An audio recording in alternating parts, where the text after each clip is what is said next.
Кажуть, що права людини – це для слабаків, та для сильних – це зброя, це насильство. Права людини – це клімат, без якого не відбуваються певні речі. Як ми мали би балансувати оці питання безпеки і прав людини? Щоби поїсти, треба мати право сказати, що ти голодний. Не маючи позиції, можна уникнути Відповідальності. Якщо Крим – це Україна, Донбас – це Україна, то тоді це підкріплюйте реальною державною політикою.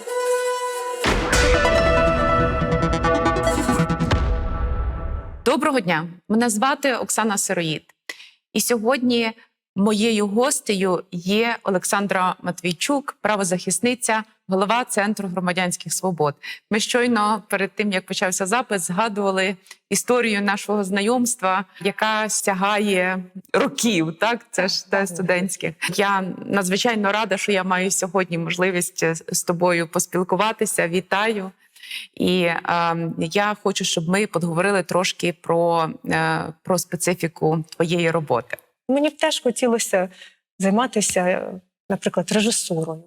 Я колись мріяла, і в мене хобі було театральне мистецтво. Я би, може, себе віддала цьому поклику і не займалася би воєнними злочинами. Я ніколи не мріяла записувати розповіді жінки, яку гвалтували в полоні. Ми живемо в такі часи, де система міжнародно рушиться, світ змінюється, а країна знаходиться в періоді трансформації.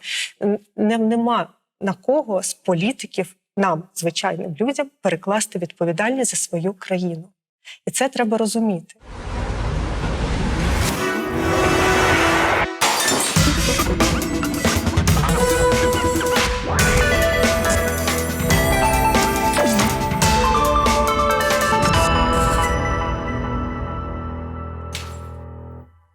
Знаючи цю історію наших стосунків, так ми можемо врізатися в будь-який момент, починаючи від формування дебатної академії, чи оцей період Євромайдану, і коли створювався Євромайдан СОС, і пізніше вже Центр громадянських свобод. Але я би все-таки хотіла, щоб ми почали з кінця. Щойно завершилися фактично вибори до Комітету з протидії тортур ООН. Ти була номінованою кандидаткою від України. Щойно повернулася з інформацією про те, що вибрано було росіянку. Що відбулося там насправді? Що ми хотіли, очікували і чого вдалося чи не вдалося досягнути? Ну, ситуація з Комітетом ООН протидії тортур, вона дуже добре відображає ту загальну кризу, в якій знаходяться міжнародні організації, які були покликані після Другої світової війни підтримувати мир, безпеку і забезпечувати для цього права людини і їх захищати. Ну, не секрет, що якби ці міжнародні організації не були в кризі, то у Сирії не використовували б хімічну зброю, у М'янмі б не вирізали тисячі мусульман, а санкції на Російську Федерацію не за Крим би наклали, а ще в часи Першої Чеченської війни. Знайшли з ким тягатися. Де вони, а де Росія? Та ви взагалі якесь недогосударство. Ще вам представництво подавай. Чому це знаково? Тому що Україна і Російська Федерація представляють один географічний регіон. Відповідно до Конвенції протидії тортур, при відборі членів комітету треба звертати увагу на справедливий географічний розподіл. І те, що вибрали Російську Федерацію, які от нещодавно почали опубліковувати на ресурсі Гулагу.нет оці жахливі гігабайти з відео, катування, зґвалтування, яке відповідно до цих відео є системною практикою в пенітенціарних закладах. Вибачте, на цих відео показано, як в туберкульозній лікарні Саратова гвалтують хворих. Попри це, Російська Федерація проходить в Комітет ООН протидії тортурам, і от в моїй мильній бульбашці на Фейсбуці всі дивуються взагалі, як це можливо. А це можливо. Тому що мало прав людини в системі ООН, багато політики. І Росія – потужний геополітичний гравець. І цей результат голосування – це відображення реальних пріоритетів глобальних інституцій. Права людини, на жаль, сходять на периферію. Спробуємо поміркувати, а от як воно так сталося? Так, от права людини, вони ж стали такою своєрідною світською релігією після Другої світової війни, коли формувалася система ООН. Тоді спробували розділити, скажімо так, гроші, війну і людину. Тут ми окремо торгуємо, тут ми окремо воюємо, а тут в нас окремо є так зване гуманітарне право з прав людини. Можливо, це було проблемою? Як воно так розвивалося? Створення ООН, в статуті якої було покладено захист прав людини і принцип втручання у внутрішні справи країни, яка порушує права людини, це відрізняє ООН від Ліги Націй. Ну і потім ухвалення конвенції, створення системи Ради Європи, відповідної Європейського суду з прав людини. Все це було можливо тільки в той конкретний історичний період, тому що людство після Другої світової війни і очільники держав, вони перебували в стані, який би я так назвала, екзистенційного шоку. Вони, правда, були шоковані. Вони дивилися на кілька років війни і на все, що зробила війна з їхніми країнами. І драматичні часи, ми знаємо це по собі, бо ми їх кілька разів переживали, вони дають людям шанс відкрити свої найкращі якості. І слава Богу, вони той шанс використали і заклали систему. Я вже говорила, архітектура слабенька, погана, але вона була закладена, систему прав людини, в якій права людини є дуалістичними. Це не просто світлі ідеї, які описував Вольтер, Руссо і інші філософи просвітництва. Це конкретні правові норми і стандарти. Я на прикладі поясню. В 90-х роках приїхала делегація Ради Європи в Україну для того, щоб оцінити, наскільки виконується право на справедливий суд в Україні. Це стаття Конвенції, Україна підписала Конвенції, зобов'язалася її виконувати. І далі мені розказує людина, яка була очевидцем цієї ситуації, вони підходять до суду, вони в суд ще не заходять, і вони кажуть, в Україні суди недоступні. Питання, як вони це знають? Ми коли проводили моніторинги, то ми зрозуміли, що ключик від вбиральні знаходиться у секретаря, і відвідувачам треба просити цей ключик, щоб відкрити вбиральню. А справа в тому, що право на справедливий суд – це не просто красива, важлива ідея. Це конкретні норми і стандарти. За цими нормами люди малорухомі, люди на візках, або мама з коляскою, з дитиною, або бабуся з візочком, вони мають змогу вільно пройти в суд. Там не було пандусу. Коли вони тільки побачили, така галочка, немає пандуса, проблеми з доступністю.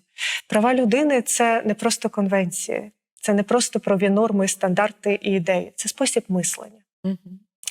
Не всім він притаманний, особливо в країнах так званого, не люблю це слово, але скажу, пострадянського регіону. Наші політики не мислять цінностями прав людини.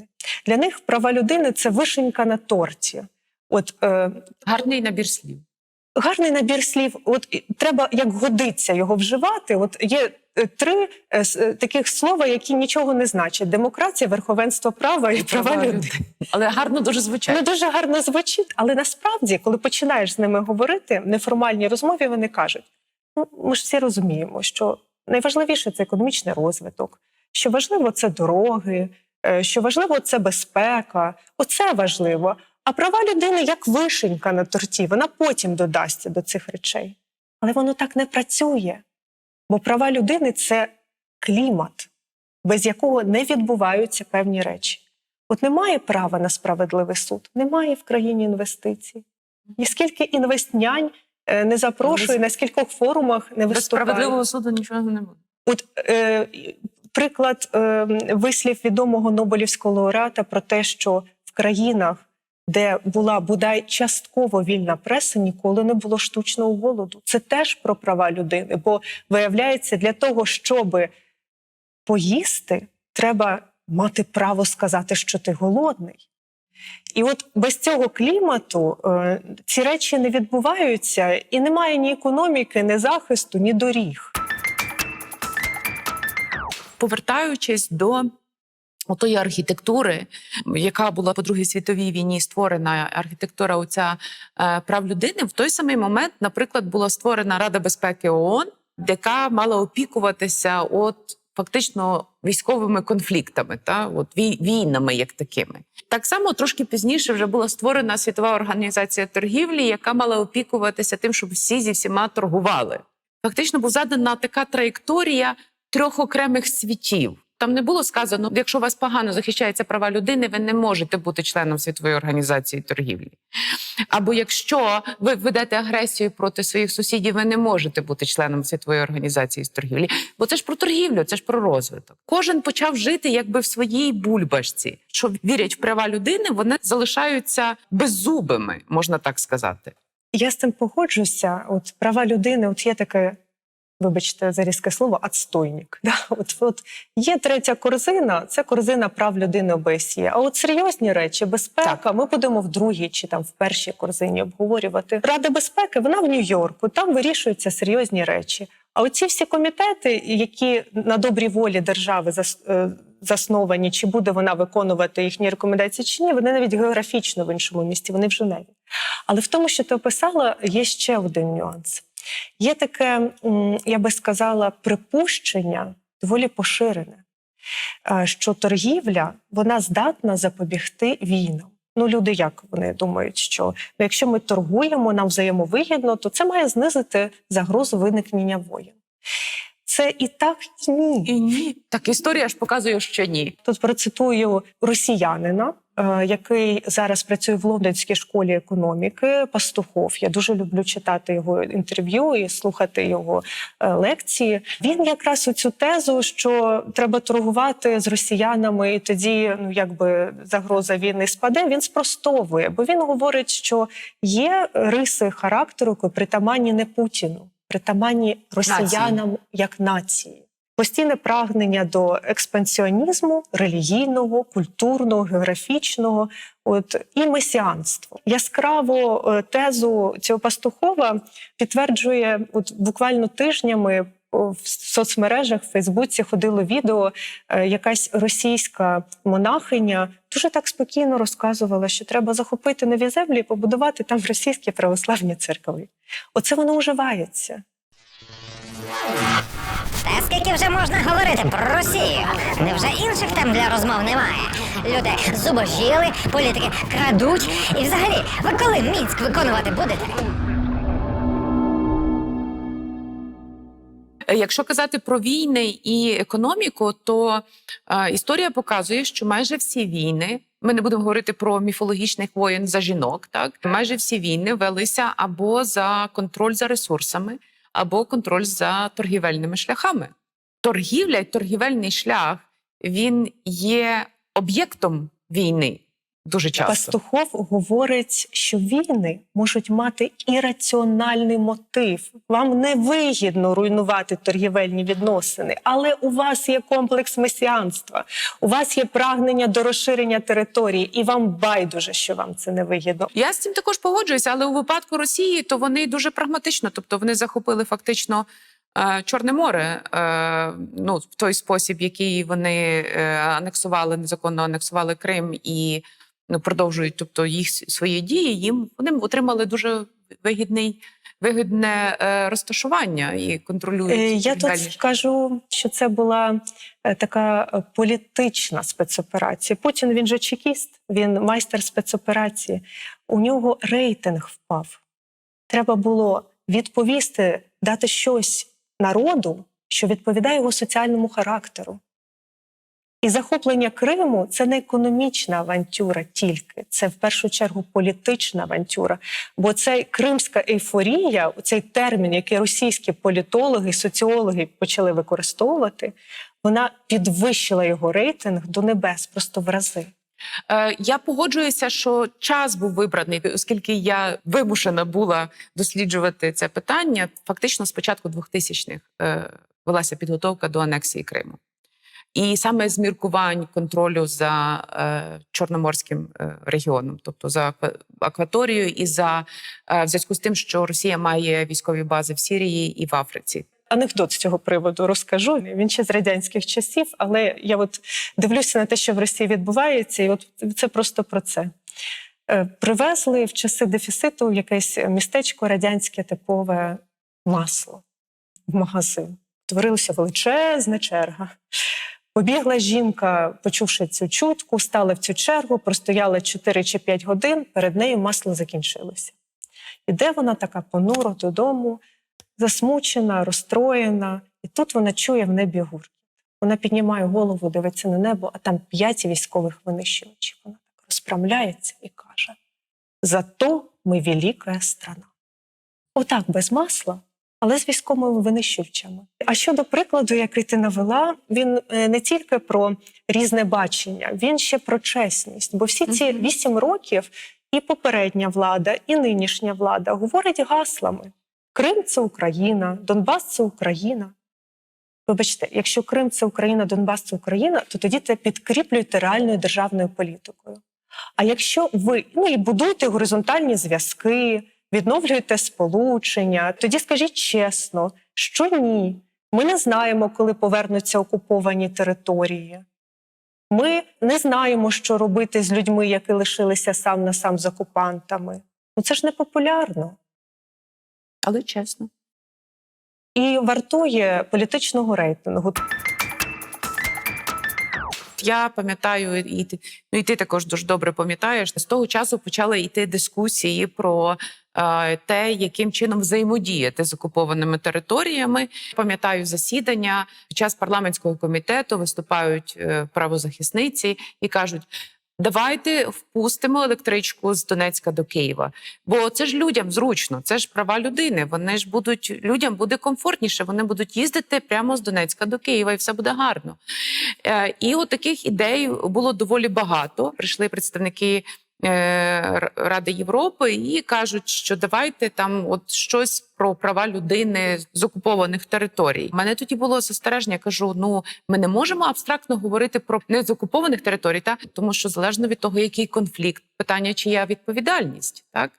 І я кажу, давайте говорити про природу з порушення цих прав людини. Ні, це політика. Ми про політику не хочемо. Ми хочемо говорити тільки про права людини. Яка ситуація зараз, на твою думку, власне, в розумінні зв'язку між власне війною і правами людини в Україні? Я завжди, знаєте, якось ніяково реагую, коли люди говорять: а я війною не цікавлюся, це політика.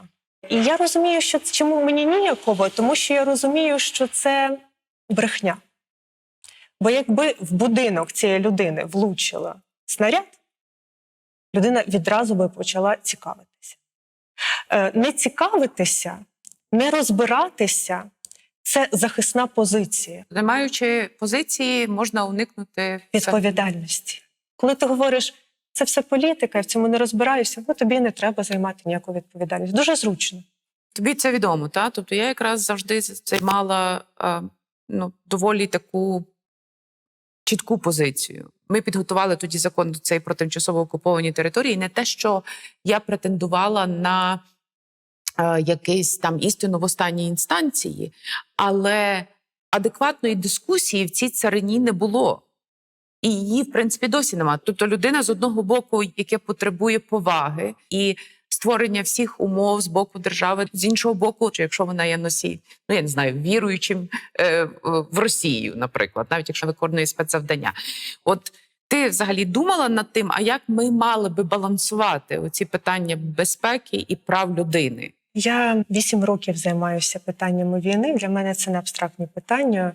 Перші роки війни Центр громадянських свобод був першою правозахисною організацією, яка відправила мобільні групи в Крим і на Донбас. Для нас це було легко, бо я на той момент координувала ініціативу Євромайдан СОС, і в нас були тисячі волонтерів, які були готові їхати і відстежувати, моніторити, документувати те, що відбувається.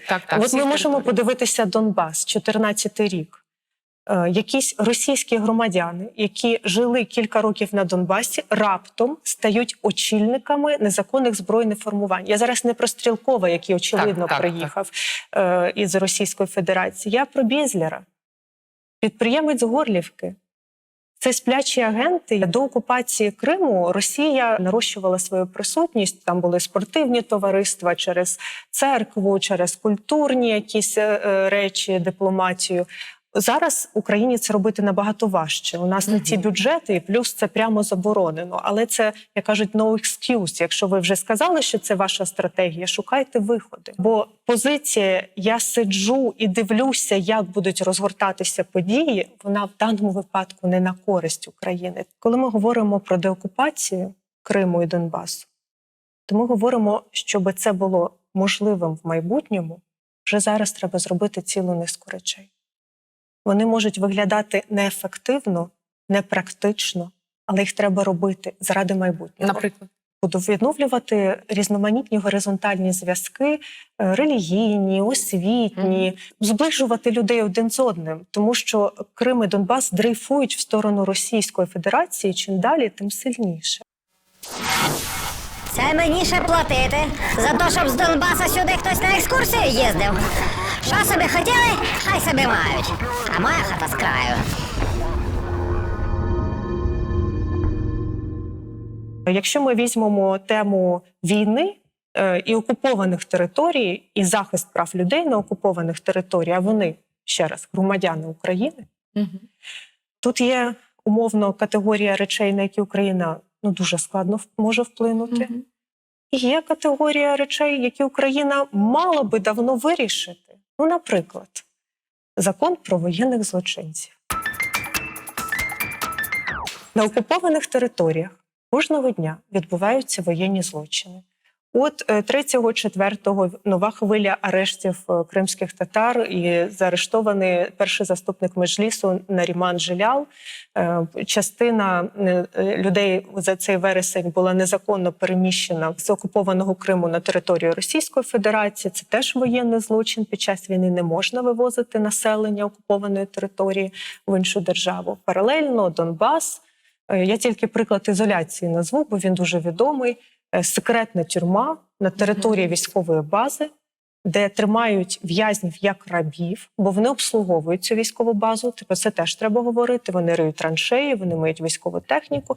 Кожного дня над ними знущаються. Я говорила з людьми, яких катували, яких били, яких гвалтували, яким відрізали пальці, яким виймали околошкою, використовували електричний струм, забивали під нари, змушували лаяти як собаки. А самі умови, там теж окрема історія. Можу згадати Ігоря Козловського, як він розказував, як він сидів в підвалі, де по підлозі текла каналізація, і з каналізації вилазили щури, і він цим щурам лекції розказував, бо він сидів в одиночці і хотів хоча б звук людського голосу почути, тому він сам розказував цим щурам, які з каналізації вилазили, лекції. Це зараз відбувається. Нема в Кримінальному кодексі за це покарання. Ой, а в Україні хіба не те саме робиться? Закон як дишло, як повернеш, так і вийшло. А політикам що? Тільки б рейтинги і кишені набити. Я думаю, що найперше нам треба, напевно, ще раз звернути увагу на те, що таке, власне, воєнні злочини, бо, знову ж таки, люди ж не до кінця, напевно, розуміють, наприклад, навіть відмінність між військовими і воєнними злочинами. І тим більше, що дуже багато було поширено дезінформації про те, що воєнні злочини, якщо ми їх в Україні криміналізуємо, то це загрожує нашим військовим. Тому я думаю, що тут треба ще раз наголосити на тому, про що йдеться. Воєнні злочини – це не про все погане, що трапляється на війні. Це найтяжчі порушення міжнародного права. Вони такі тяжкі, що міжнародне співтовариство каже, що воно буде за це переслідувати. Створений Міжнародний кримінальний суд, постійно діючий судовий орган, який заточений саме на це. Людською мовою воєнні злочини – це звірства. Це звірства. Це приклад ізоляції, де утримують чоловіків і жінок. І після цього люди виходять, і добре, у них ще можна якось відновити тіло, але я бачу, наскільки складно відновити зламану особистість. Про це мова. Не мародерство, не дезертирство і не купа інших речей. І у нас в Кримінальному кодексі не було належної відповідальності за ці злочини проти людяності. Уявіть собі, ми 8 років живемо в країні, на окупованій частині якої відбуваються воєнні злочини. І за 8 років український парламент, український президент не спромігся не зробити нічого, щоб бодай на законодавчому рівні встановити за це відповідальність. У мене завжди питання. Путін заважав народним депутатам голосувати за законопроект, який розробили правозахисники і принесли в сесійну залу умовно. Так, я пам'ятаю, бо ми ж працювали ще над цим законопроектом ще в парламенті попереднього скликання. І от сьогодні цей законопроект вже проголосований, але досі не підписаний. Знов страх. І це, знаєте, я хочу на цьому зупинитися окремо, бо це важливо, що в травні проголосували цей законопроект. Ми його називаємо «Закон про воєнних злочинців». Він вносить зміни в Кримінальний кодекс, він встановлює відповідальність за злочини проти людяності і воєнні злочини. Він виходить до Офісу президента, зараз жовтень, він досі там. Я не буду зупинятися на тому, що президент Володимир Зеленський порушує Конституцію. У нього 15 днів було або поставити вето, або підписати. Цього не виконується, нема жодної комунікації. От нещодавно 5 міжнародних авторитетних організацій направили запит до Офісу президента. Чому він його досі не підписує? Я думаю, що природа цього теж ми обговорювали, тому що це зайняти позицію, взяти відповідальність. Я думаю, що, можливо, чи він, чи оточення могли усвідомити, що, власне, підписання і оприлюднення і набрання чинності цим законом буде означати, що це вже тепер відповідальність України розглядати ці справи, не чекати, поки Міжнародний суд щось колись там через 50 років буде робити, так? А це означає, що завтра прийдуть адвокати до суду з реальними справами і будуть вимагати, нехай навіть заочного засудження, але це буде означати, що в Україні відбудеться правосуддя, в якому буде визнано, що Росія вчиняє воєнні злочини. Я послідовно закликаю народних депутатів і українську владу ратифікувати Римський статут, щоб Україна стала членом Міжнародного кримінального суду. Міжнародний кримінальний суд – це єдиний шанс для України притягнути до відповідальності Путіна і його оточення за ту війну, яку вони розв'язали в Україні. Я кажу шанс і кажу теоретичний, бо це не буде просто. Але іншого варіанту зараз немає. Але Міжнародний кримінальний суд, він зосереджується тільки на великій рибі. Так. Оці всі тисячі виконавців, про яких ти згадувала, вони все одно і через 50 років залишаться на відповідальності української держави. Чого, до речі, багато хто в Україні не усвідомлює. Я хочу історію розказати. Мені здається, що вона має прозвучати, бо ми ж 5 років лобіюємо цей законопроект. Ми проводили різні акції і закликали людей, які вийшли з полону, приходити з нами під уряд спочатку, потім під парламент, тепер під Офіс президента і розказувати свої історії. Це дуже страшні історії. І людям дуже складно про них говорити, але вони вірять в справедливість, бодай відкладену в часі.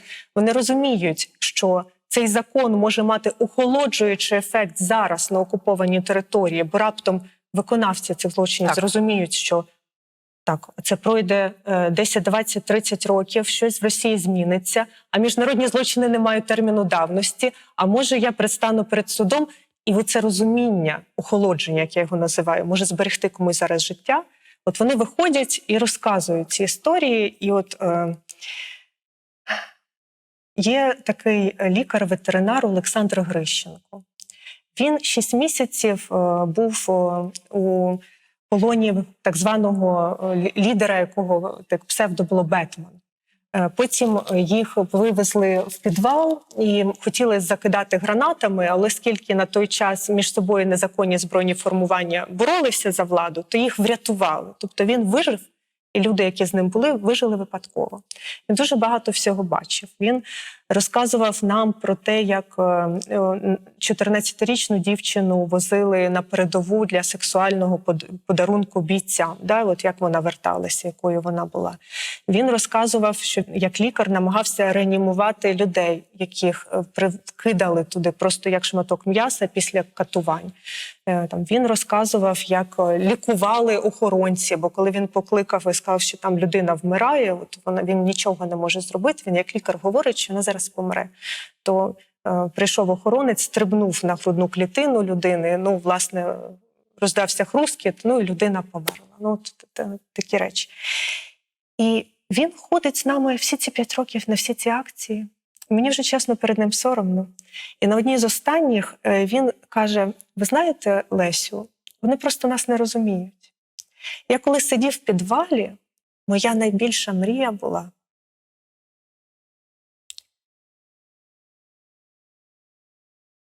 просто походити по вулиці.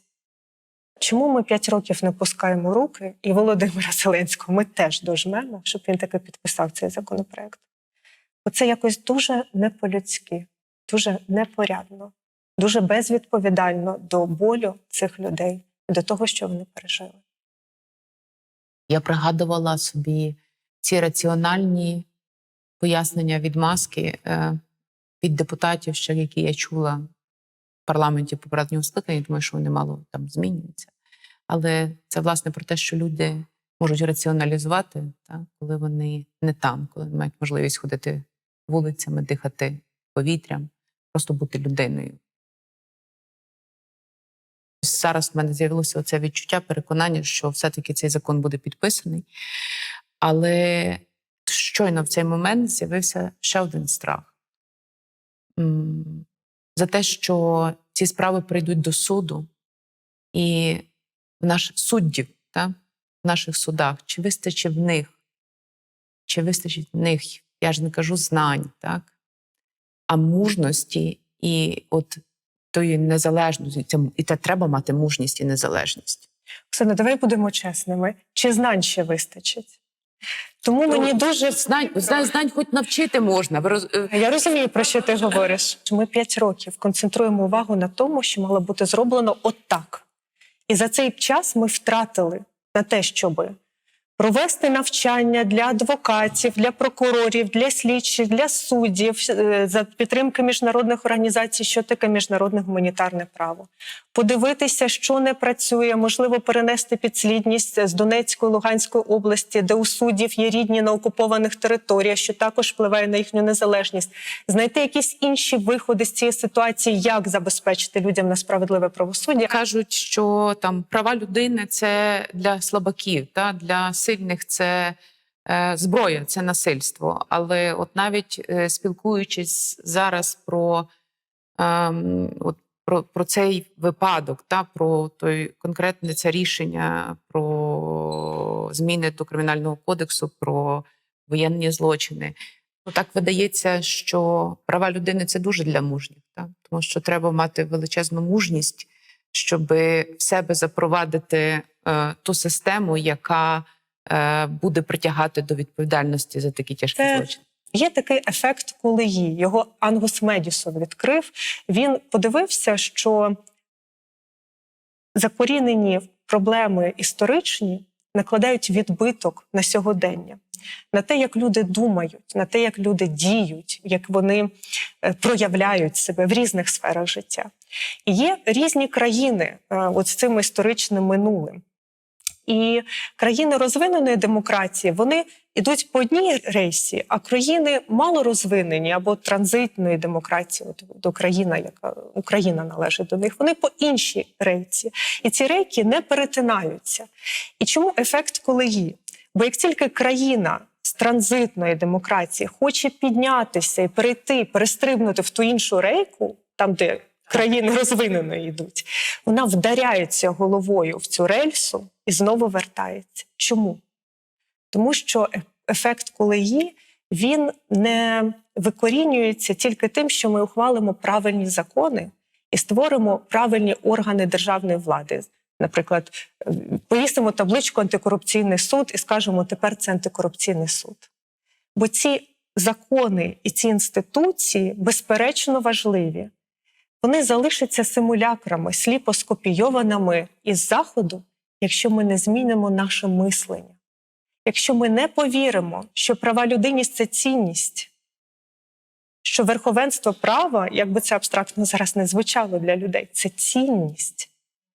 Ми не повіримо в це, як колись наші прапрапредки повірили, що ось на ці мушлі можна корову купити. Тобто мушлю не з'їси, не одягнеш, але вона має цінність, тому що на неї можна купити корову. Ми фактично, ведучи цю дискусію, ми постійно вдаряємося в рельсу політиків, так? Тобто вже тих, що фактично їх змінити ми не можемо. Навряд чи вони стануть віруючими в дорослому, зрілому житті. І, наприклад, коли вони, якщо вони вже провадили якийсь там цинічний спосіб життя, так? Що би їх мало навернути? Я скажу банальність, але прості речі, вони, як правило, ще дуже глибокі. Банальність в тому, що починати треба з себе. Це, звичайно, ти хочеш, щоб президент твоєї країни змінився, але почни з себе. Звучить дуже банально, дуже просто, але ніхто так не робить. Приклад. Коли українців питають 3 основні проблеми країни, вони з однієї з цих проблем називають корупцію. І кажуть, так, корупція – це дуже погано, і це нищить нашу країну, руйнує наші інституції, робить нас слабкими і так далі. А коли ти починаєш копатися, то виявляється, що це проблема надумана. Бо ти тих же самих людей, тими ж самими опитуваннями і просто іншими питаннями питаєш. А ви хабарі в садочок, щоб дитину поза чергою влаштувати, даєте? І люди говорять, да. Так це ж корупція. Та ні, то не корупція. Корупція – це коли депутати крадуть, а то ми свої питання вирішуємо. І ти розумієш, що можна побудувати 10 антикорупційних судів, які будуть зрізати верхівку. Але поки суспільство вважає, що краще занести гроші або подзвонити куму, аніж покластися на правила, які рівні для всіх, то антикорупційного суду буде роботи на десятки років вперед. Знову ж таки, питання в мисленні. Ми хочемо жити краще, але нам треба змінитися самим. Та куди там проти системи попреш? Не заплатиш, нічого мати не будеш. Ментальність в нас така. Нічого не зробиш. Я тобі можу сказати, що коли мене телефонували, як я колись стала заступницею Голови Верховної Ради, і мені телефонували там, наприклад, друзі чи родичі і просили про якісь послуги, і коли я казала, що я можу попросити про цю послугу, але це означає, що я не перестану бути незалежною і більше не зможу працювати. Тобто це означає, що я просто повинна піти, скласти мандат, тому що вже більше від мене толку тут не буде. Мені забрало десь, напевно, з півроку, поки люди просто прийняли, що, от цю формулу. Тому що люди не вірять в права людини. Корупція, як інституціоналізована система, вона дає те, що мала би давати система верховенства права – передбачуваність. Ти заплатив, твоя дитина в садочку. В нормальних країнах є правила. І ти розумієш, за яких умов твоя дитина в цьому садочку, в яких умов твоя дитина не буде в садочку, тому що бувають різні обставини. Але є правила, і вони рівні для всіх. І от суспільство має зробити вибір. Воно як хоче? Воно хоче покладатися на корупцію, на право сили, тоді завжди буде вигравати той, у кого більше грошей. Чи все ж таки, навіть якщо мені, може, на побутовому рівні, не завжди це вигідно, бо я не зможу порішати свої дрібні питання, але я вкладаюся в систему верховенства права. І кожен з нас є будівничим цієї системи. Не треба чекати, поки у нас зверху її побудують. Тому я кажу, почніть з себе. Це дуже просто, дуже банально і дуже складно водночас. Я не можу не спитати, що тебе тримає в цьому фокусі? От ми розуміємо те, про що ми говоримо. Люди, які нас слухають, подумають, це, боже, 100 років ще, чи, я не знаю, чи 10, чи 50. Тобто шлях довгий, фокус довгий. Що тебе мотивує? Я хотіла би сказати щось красиве, патетичне, але скажу, напевно, я вперта. Я тебе розумію. Тут я з тобою. Є одна історія, вона пов'язана з Росією. Я була колись в 2011 році на конференції комітетів солдатських матерів, які намагаються якось олюднити російську армію.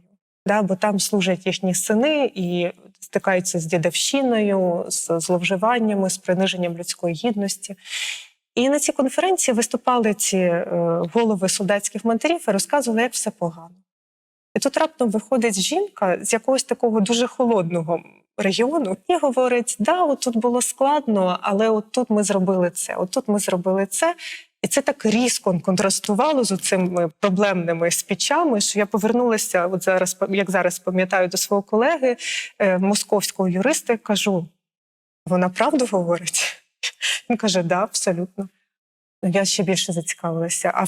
А в чому тоді секрет її успіху? Чому їй вдається? Він так відразу каже, вона багато працює. Я кажу, стоп, всі багато працюють. Не треба мені про багато працюють. Що там такого специфічного, що вона досягає цих результатів? І тут же він замислився, так подумав і сказав, ти знаєш, напевно, її секрет в ірраціональній, нічим не обґрунтованій впевненості в своїй перемозі. От іноді, коли ти дивишся і все виглядає дуже складно, ми маємо розуміти, що песимізм – це розкіш. Ми маємо бути оптимістами. Це як бачити за стіною і бити не в стіну, а досягати далі. Прекрасно. Дякую. Це дуже гарна нота для завершення нашої розмови. Я сердечно тобі дякую за можливість про це поговорити. Дякую усім нашим глядачам. Сьогодні співрозмовницею моєю була Олександра Матвійчук, правозахисниця. Це була така дуже чуттєва розмова, але з дуже великою вірою в хороший результат. Залишайтеся з нами.